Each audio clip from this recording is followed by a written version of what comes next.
বিপদের দিনে আপনারা না দাঁড়াইলে বাংলাদেশ সোজা হয়ে দাঁড়াতে পারত না।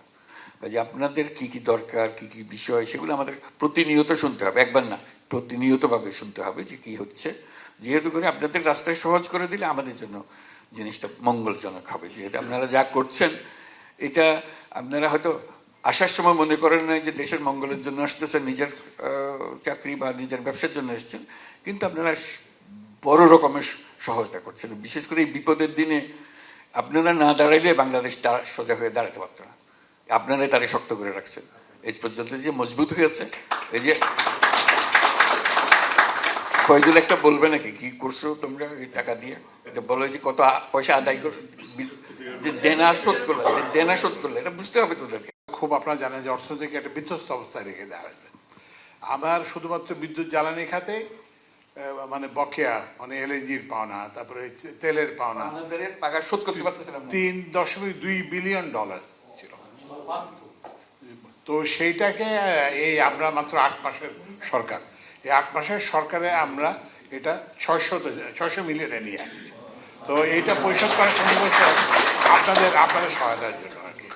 তারপরে এছাড়াও অন্যান্য বিভিন্ন কাজে আপনাদের এটা, তো ওই জন্য আপনাদের উপরে কিন্তু আমাদের অর্থনীতি নির্ভরশীল। জি জি, আমাদের রিজার্ভ বাড়ছে।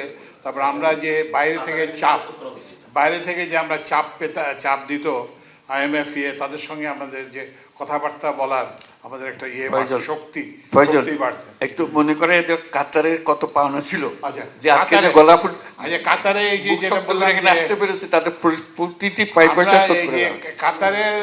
কাতার থেকে আমরা এলএনজি কিনি লং টার্ম কন্ট্রাক্টে। তো $254 মিলিয়ন এরকম একটা পাওনা ছিল।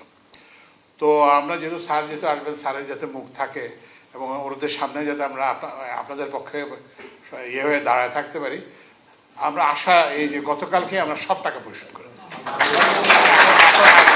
এখন আর 1 টাকাও না। এবং আমাকে কাতারের যে মানে এনার্জি যে মিনিস্টার, সে সাদ, আমাকে হোয়াটসঅ্যাপে ধন্যবাদ জানাইছে যে এরা এটা এত তাড়াতাড়ি এটা আশা করে না।